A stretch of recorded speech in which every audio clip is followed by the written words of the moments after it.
Hello everyone, this is Kirk Nelson with Brilliant Twisted Skulls again. Back to do some more SketchUp modeling. Today I'm going to play with the function of follow me and how it creates some interesting geometry as you shift from coplanar to non-coplanar lines. So first off, we'll start out with just a basic square. You can see I've created this little figure here, and I've already gone ahead and made some models to play with here. But first, we'll start out with just kind of a basic. So we've got 4 lines that are coplanar. They're all on the same plane that make the perimeter of this rectangle. And I'm going to pull this shape, which is a trigon, or it's a triangle with a partial radius. And so we'll see what that looks like. So, okay, we're going to come up here, hit the select tool. I'm going to select this. As you can see, the square has already been welded, or this rectangle.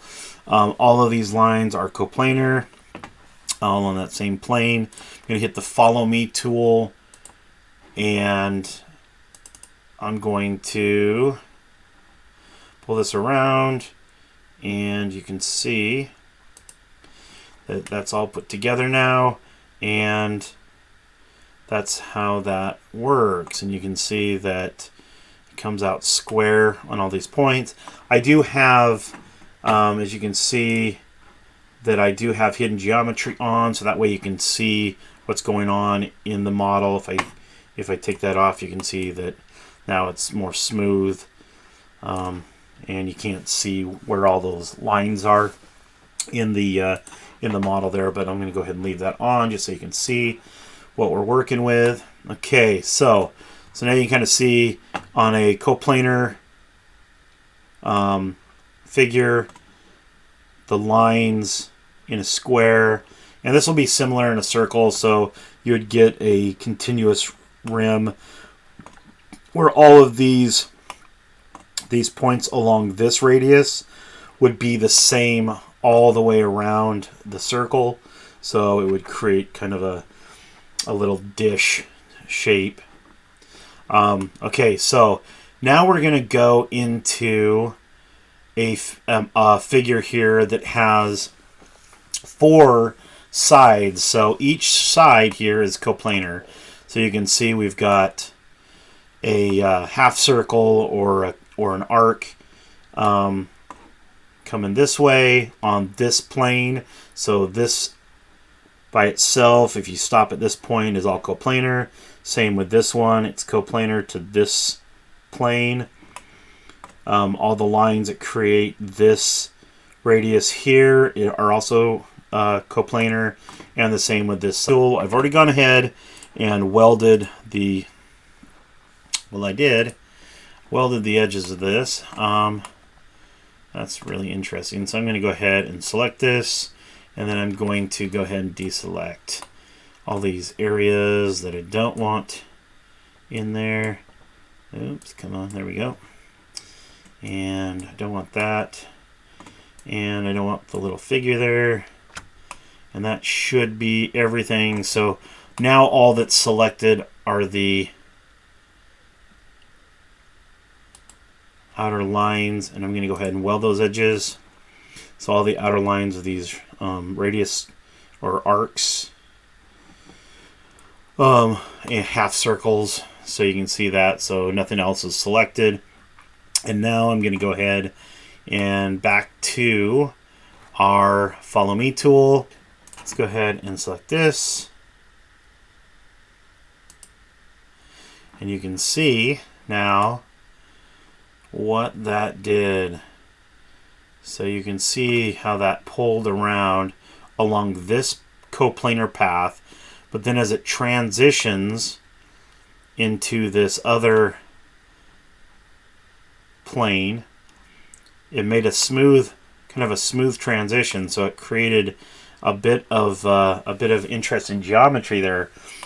But you can see where it kind of pulls a little bit, but then once it gets to this actual perpendicular, where it's perpendicular to the to this plane, it then follows that same principle that you see here, where everything is pretty much every single one of these rings is just a larger radius as it moves out.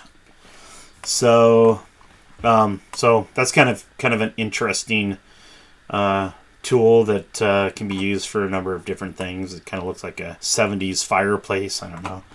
Okay, so here's another little section here that a little figure here that I thought was kind of interesting. So how does this change when you? So here we have these basically stair steps.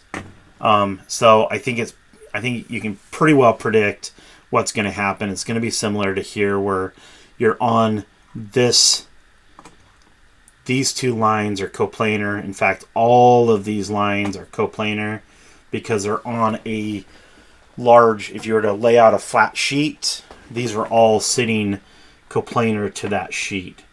But then as you come up here, it actually changes to a non-coplanar line, but it is coplanar to this line, and then the same over here.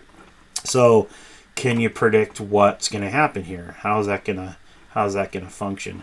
And I think you could probably figure that out pretty easily if you think about it, because you are still talking about, as it transitions up here, you're going to go from this non-coplanar, or it's coplanar, and then it's coplanar this way. So if you're transitioning differently from this, it would probably be different if we were to end this point here and then be non-coplanar that way. And actually I should probably model that. In fact, you know what? We're going to do that just to see what that does. So I'm going to go ahead and make a slight change to the model here to see what happens, because I think it might be interesting. And then let's say, so now we're going completely non-coplanar without making that adjustment. And let's just see what happens if we do this. And I'm just going to go ahead and do that. All right, so let's see what happens. So first thing, we're going to go ahead and select all these. And I'm going to go ahead and weld them just for fun. Weld the edges. And let's go ahead and hit our push-pull. Nope. Follow me tool. And click on that. That should have... Okay, so it looks like it's going to make me pull it up. Oh, interesting.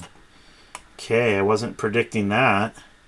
So you can see where it follows this path. And you can see I've got the hidden geometry on, so it's showing me where that path stops and starts and stops and starts. So you can see as you're coming up, it's following that path, and then again, these are all on that coplanar, and then this changes to another plane, but these lines are coplanar to each other. So everything here, so you get that same feature that you see over here where it comes and makes this transition. So it's pretty predictable as far as what that's going to do. But this is interesting. So I wasn't sure what was going to happen here. So as you can see, this geometry went crazy when we changed the rule, and instead of making these transitions from a coplanar with a kind of a buffer area. So this was all coplanar up to here going this way, but then it was also coplanar here and making that transition, so you had kind of an overlap of two coplanar surfaces, where here we actually don't. And so we've made an immediate change from, without any overlap, we went directly into a non-coplanar piece, and it did something crazy.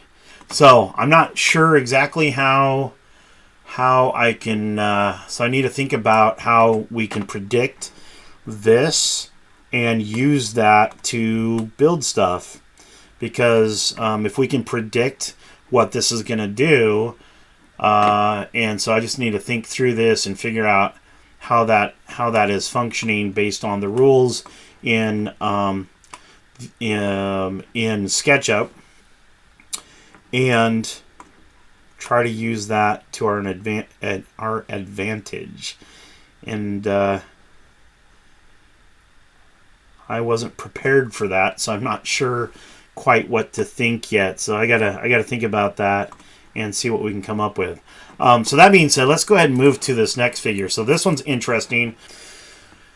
What I've done is I've just basically created a coil. So this just is a pretty basic coil, and you can learn how to do those on some other SketchUp videos from other folks. But what I did is then I stair step that coil, so it's basically just perpendicular and horizontal perpendicular lines, horizontal and vertical, along that path of a coil. And then what we're going to do is we're going to do the same thing. I've welded. Let me make sure these are welded. Welded this.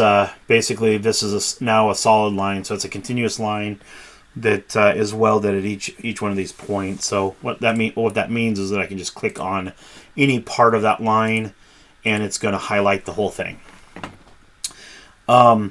So now that I've selected that, I'm going to go down here again, and I'm going to grab my push-pull tool, and this is going to be interesting. So I'm curious. I'd like to know if you guys predicted what this is going to do. I don't know that it's apparent. When I first started thinking about this, I thought I knew. But once I actually did this before the first time, it kind of baffled me, but then I understood why it was doing that, and I'll try to explain that here in just a second. So let's go ahead and click on this and pull that up. And what you can see here is it gets crazy. You can see that is actually twisting all the way up. And so if you look here, you can see that this actually finishes out, and I'll show you here. When you do a full circle, and this will probably give you kind of a hint at what it's doing. From here to here, 12 foot 1 1/8, and from here to here is also 12 foot 12 foot 1 1/8. And so what that tells you is this is parallel to your first step. So this step and this step are parallel. And what's interesting is you'll see that this creates a complete rotation as it comes up to this point. And if you look over here, this step is the underside. So it's a 180 degree flip. So that's a half turn. And this is also right here. You can see this step and this step. These are also parallel. And so I think that's pretty interesting. So this, and this step are all parallel. And you'll see that this is 180 degrees on that circle or spiral, and this is also another 180 degrees.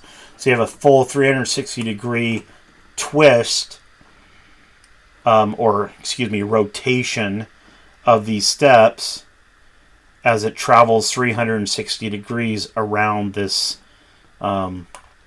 circle or around this spring.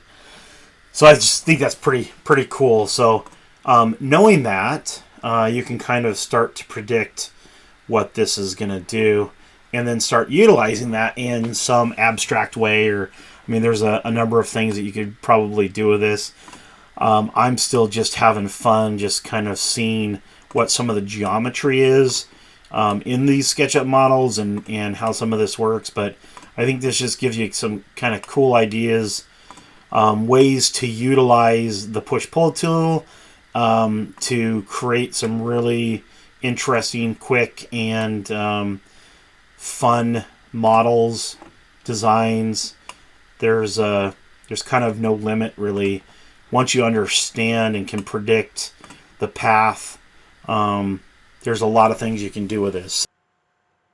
Well, that all being said, I hope you guys had a great time. Until next time, stay brilliant.